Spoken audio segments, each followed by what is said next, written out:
Salam, selamat malam Bapak-Bapak yang dikasihi Tuhan Yesus Kristus. Kembali kita di dalam persekutuan secara online di persekutuan kaum pria gereja kita yang kita laksanakan setiap Jumat di minggu ketiga. Mari sebelum kita mendengarkan firman Tuhan, terlebih dahulu kita berdoa. Bapa kami yang di sorga, kami bersyukur malam hari ini secara online kami boleh bersekutu, kami boleh mendengar firman Tuhan. Biarlah firman Tuhan yang kami dengar meneguhkan, menguatkan, menolong kami untuk terus menjalani kehidupan yang Tuhan izinkan ini.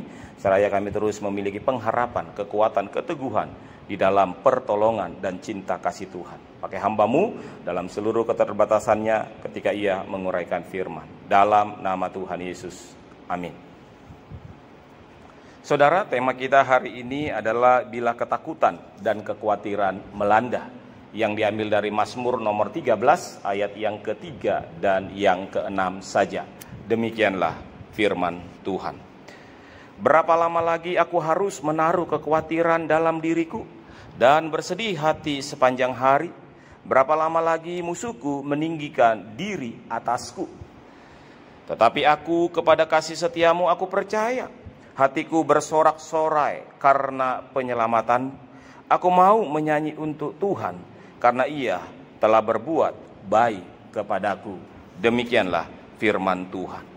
Saudara-saudaraku yang terkasih di dalam Tuhan Yesus Kristus, jika ada orang yang menyatakan bahwa dirinya tidak pernah merasa takut, dirinya tidak pernah merasa khawatir di dalam kehidupannya, saya rasa ini adalah sebuah penyangkalan diri, saudaraku.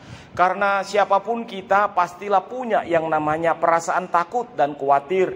Entah itu dimulai dari hal-hal kecil, kekhawatiran, ketakutan dalam hal-hal kecil, maupun kekhawatiran di dalam hal-hal yang besar.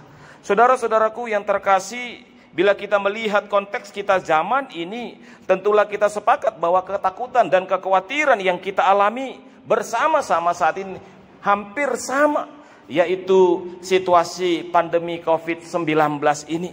Saudaraku, kondisi COVID ini merampas ruang gerak kita, merampas ruang interaksi kita, merampas ruang bekerja kita, merampas ruang pelayanan kita, dan meneror kita dengan ketakutan dan kekhawatiran akibat dampak dari situasi COVID ini. Bagaimana tidak, saudara-saudaraku yang terkasih di dalam Tuhan Yesus Kristus, dengan merebaknya COVID ini, saudara-saudaraku, banyak orang yang akhirnya mengalami kehilangan karena pekerjaan mereka, kehilangan karena bonus mereka, kehilangan karena proyek mereka, kehilangan interaksi yang baik di rumah tangga karena demi tekanan-tekanan hidup, kehilangan pola didik, pola asuh, dan pengadaptasian bagaimana anak-anak kita belajar di rumah. Dan bahkan banyak lagi kehilangan, sampai kita kehilangan orang-orang yang kita kasihi. Saudara-saudaraku yang terkasih di dalam Tuhan Yesus Kristus, di sisi lain kalau kita melihat di dalam konteks pelayanan gereja kita, di saat sekarang ini saudara-saudaraku, kita juga dipaksa untuk memikirkan ulang kembali bagaimana kita berkumpul, bagaimana kita melayani, dan bagaimana kita memaksimalkan diri kita di dalam pelayanan. Kita dipaksa untuk menyelenggarakan pelayanan-pelayanan secara online seperti saat ini. Kita dipaksa untuk tidak lagi terlalu banyak melakukan kegiatan-kegiatan pelayanan yang mengumpulkan banyak orang. Saudara, kita diajak untuk taat dengan protokol kesehatan yang telah ditetapkan oleh pemerintah kita. Tetap menggunakan masker, tetap menjaga jarak, dan tetap mencuci tangan secara rajin. Saudara-saudaraku, dampak-dampak ini bukan hanya sekarang ini kita rasakan, tetapi dunia juga rasakan, saudaraku. Bahkan dampak yang sering kali kita dengar, terjadinya resesi ekonomi dan bisa mencapai terjadinya krisis ekonomi. Dan jika ini terus berdampak secara global, bisa dipastikan dunia akan kesulitan secara ekonomi. Saudara-saudaraku yang terkasih di dalam Tuhan Yesus Kristus, dalam kondisi seperti ini maka manusiawilah kalau kita mengalami sebuah ketakutan dan kekhawatiran di situasi pandemi yang kita alami ini. Tetapi saya percaya, saudaraku, ini bukanlah akhir dari segalanya. Saya percaya ini bukanlah menjadi puncak dari segala kehidupan kita, kekhawatiran kita. Karena saya percaya kita masih punya Tuhan. yang menguasai segala waktu, menguasai segala keadaan, dan menguasai segala pergumulan demi pergumulan kehidupan kita. Saudaraku, saya berkata ini karena kalau kita melihat sejarah, secara khusus sejarah Alkitab, banyak orang yang mengalami ketakutan, banyak orang yang mengalami kekhawatiran di dalam kehidupannya dengan cara yang berbeda. Di dalam Alkitab kita menemukan bagaimana bapak-bapak beriman, bagaimana para nabi, bagaimana para rasul, bagaimana orang-orang percaya, bapak-bapak gereja hidup juga dalam kekhawatiran, ketakutan di dalam konteks yang berbeda-beda. Sebut saja bapak beriman yaitu Abraham. Ketika terjadi kelaparan, ia pergi ke Mesir. Dia akhirnya berkata kepada istrinya, katakanlah bahwa engkau saudaraku. Ini dikatakannya untuk mencari aman, supaya ketika orang Mesir nanti mengambil di istrinya, dia tidak dibunuh karena dia adalah saudaranya. Saudara-saudaraku, bagaimana Nabi Elia ketika ia telah berhasil membunuh para nabi-nabi Baal pada waktu itu. Tapi dia khawatir dan takut ketika ada ancaman dari Ratu Yezebel. Dan bagaimana Yunus yang takut ketika Tuhan mengutus dia ke Niniwe. Dan kekhawatiran melanda murid-murid ketika Yesus ditangkap, bukan? Mereka takut, mereka khawatir. Dan bahkan akhirnya mereka juga menyangkal Yesus ketika Yesus disidang oleh orang banyak di bawah Kayafas sebagai imam besar pada waktu itu. Saudara-saudaraku yang terkasih di dalam Tuhan Yesus Kristus, oleh sebab itu kekhawatiran, ketakutan yang kita alami adalah sesuatu yang biasa, yang dialami. Tetapi bukan berarti ini menjadi selesai, saudara, bukan. Itulah sebabnya ketika kekhawatiran, ketakutan terjadi dalam kehidupan kita, Tuhan Yesus pernah berkata, Tuhan Yesus menasihatkan kita supaya apa? Supaya kita jangan khawatir tentang hidup kita, tentang apa yang terjadi hari esok. Saudara, mengapa kita khawatir? Karena memang kita tidak tahu apa yang terjadi hari esok. Di dalam Kamus Besar Bahasa Indonesia, kata khawatir ini memiliki pengertian takut, gelisah, cemas terhadap sesuatu hal yang belum kita ketahui dengan pasti. Perasaan ini biasanya dihubungkan dengan pikiran negatif tentang sesuatu yang mungkin terjadi di masa yang akan datang.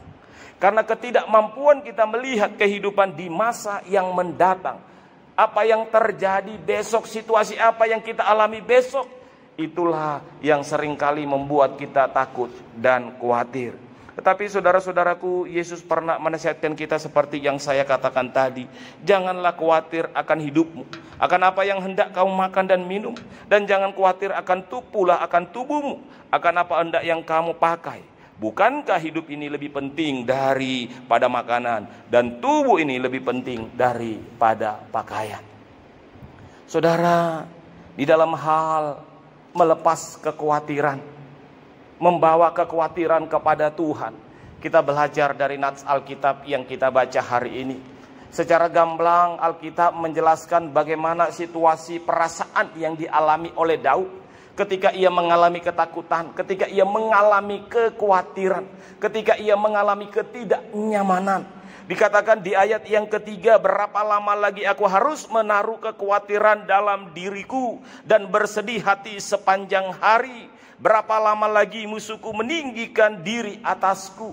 Saudaraku, Alkitab menjelaskan secara gamblang perasaan yang dialami Daud. Kalau kita melihat dari ayat 3 ini, setidaknya ada dua hal yang besar yang terjadi yang membuat hidup Daud merasa khawatir, takut, dan gelisah.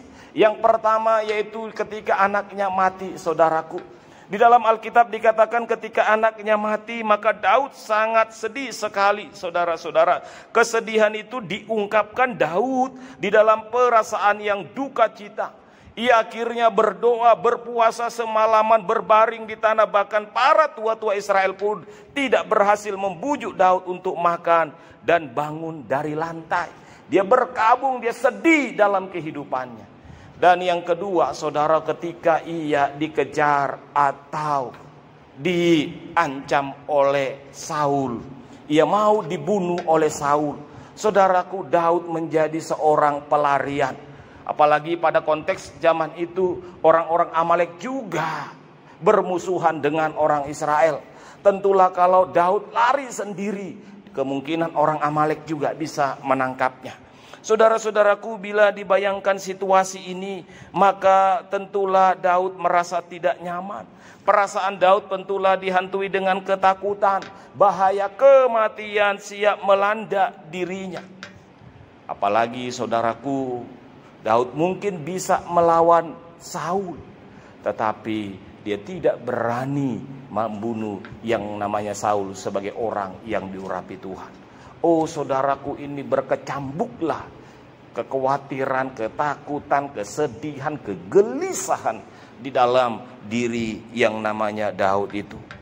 Bahkan kalau kita membaca ayat ini, seolah-olah Daud putus asa, seolah Daud mengeluh kepada Tuhan.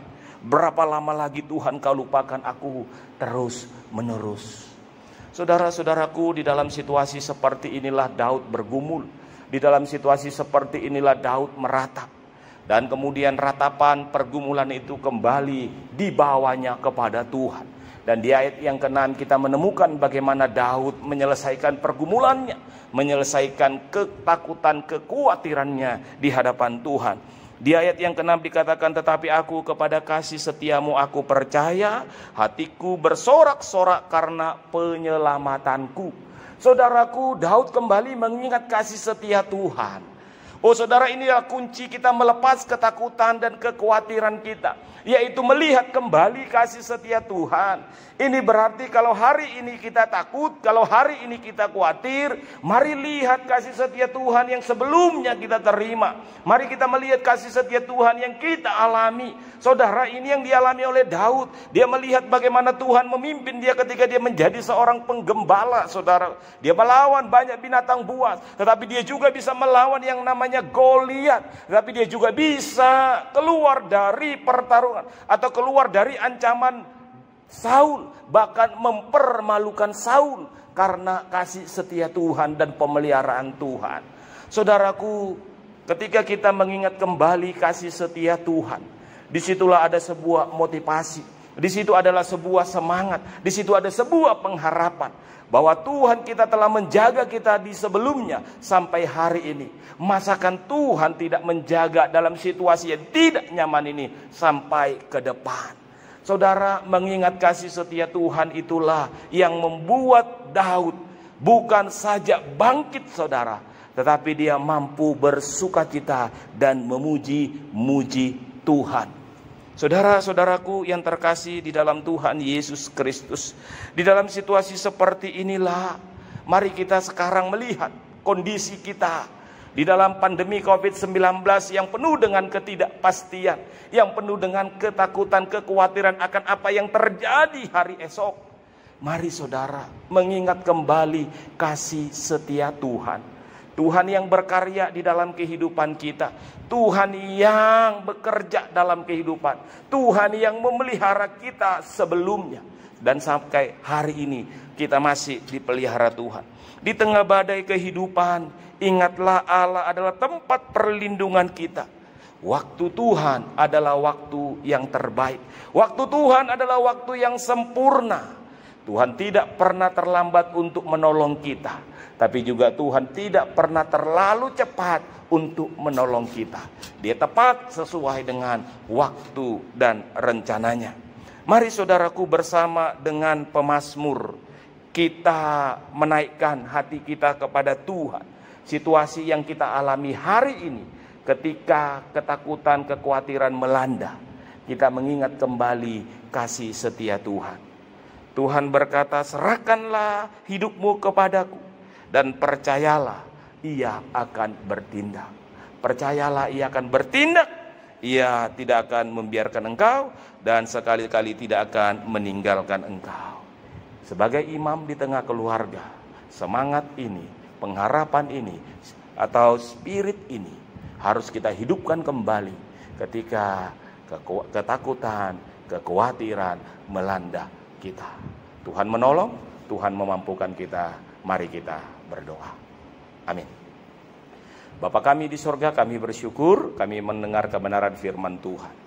Ketika situasi melanda kehidupan kami, ketika ketakutan, kekhawatiran terjadi bahwa kami mengingat kembali kasih setia Tuhan. Inilah yang mendorong kami kembali bangkit. Ini yang mendorong kembali iman kami, bahwa Tuhan tidak pernah meninggalkan dan Tuhan tidak membiarkan kami. Pengalaman Daud kiranya menjadi pengalaman kami bersama dengan Tuhan. Sebagai imam, sebagai kepala, kami membawa keluarga kami terus berpengharapan hanya kepada Tuhan. Terima kasih ya Bapa. Ini doa kami, ini syukur kami yang kami bawa di dalam nama Tuhan kami Yesus Kristus. Amin.